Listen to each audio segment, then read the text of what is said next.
বাজার থেকে বরমশাই এনেছিল একটা লাউ, কচি লাউ। তো সেই লাউ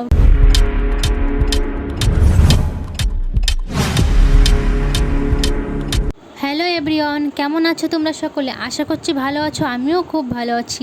রূপা লাইফস্টাইল চ্যানেলে তোমাদের সকলকে জানে অনেক অনেক স্বাগত, ভালোবাসা। এখন বাজে সকাল 8টার মতন। তো দেখো, চান টান করে একেবারে পুজো করা হয়ে গেল।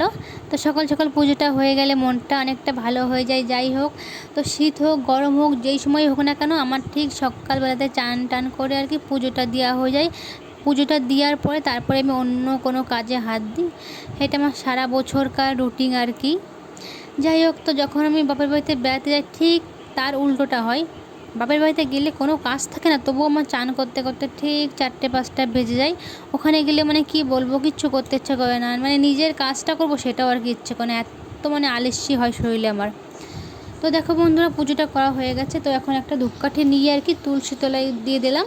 আর এখানে দেখো কত সুন্দর একটা ফুল ফুটেছে। তো ছোট্ট একটা চারা গাছ আমার ছেলে এনে লাগিয়েছিল। আর দেখো একটা ফুল ফুটেছে। তো আরও আশেপাশে ডাল বের হচ্ছে, কড়িও হচ্ছে, ফুল ফুটবে। দেখতে কত সুন্দর লাগছে না? ফুলের কালারটা কত মিষ্টি লাগছে দেখতে। তো আমার তো গাঁদা ফুল বেশ ভালো লাগে। তোমাদের কার কার ভালো লাগে অবশ্যই জানিও। ওইদিকে দেখো তুলসী গাছে একটু জলও দিয়ে দিলাম। তো চলো তোমরা দেখতে থাকো। হ্যালো বন্ধুরা, তো এটা হচ্ছে তার পরের দিনকার ভিডিও। এই দেখো, আজকে সকালবেলাতে বাজার থেকে বরমশাই এনেছিল একটা লাউ, কচি লাউ। তো সেই লাউটা এখন কেটে নিচ্ছি। দেখো, তো বরমশাই বলেছে আজকে বিকালে রুটি হবে আর লাউ ভাজা, তো আমি সেই রকমই কাজ করছি। তো দেখো, মাঝখান থেকে আমি লাউটা কেটে নিয়ে তারপর দেখো ছোট্ট ছোট্ট করে টুকরো করে নিলাম, যাতে আমার খোসাটা ছাড়াতে অনেকটা সুবিধা হয় সেই জন্য। তো লাউটা কাটতে কিন্তু আমার বেশ ভালো লাগছিলো, তোমরা দেখলেই বুঝতে পারবে আর কি। একদম কচি লাউ, কত সুন্দর মাঝখান দিয়ে কাটা হয়ে যাচ্ছিলো আর কি। তো খেতেও কিন্তু দারুণ টেস্টি হয়েছিল।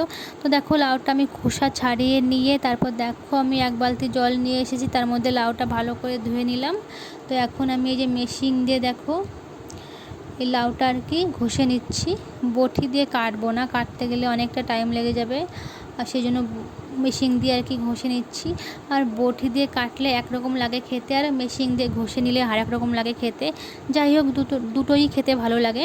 তো যেহেতু আমার হাতে এখন বেশি টাইম নেই সেই জন্য আমি বটি দিয়ে কাটছি না, মেশিন দিয়ে ঘষে নিয়েছি। এদিকে দেখো আমি রান্নাও চাপিয়ে দিয়েছি, এখন 5টা বেজে গেছে। তো কড়াইতে তেল দিয়ে দিয়েছি শস্য পোড়া দিয়ে।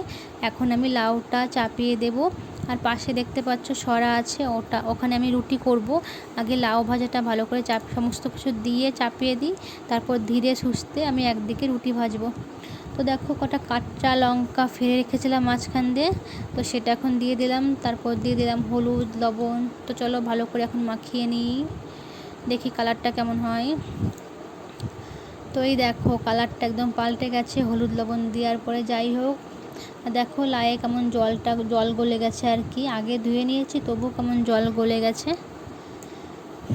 তো খেতে কিন্তু দারুণ টেস্টি হয়েছিল। তো বন্ধুরা দেখো, আমার রুটিও তৈরি, লাউ ভাজাও তৈরি আর কি।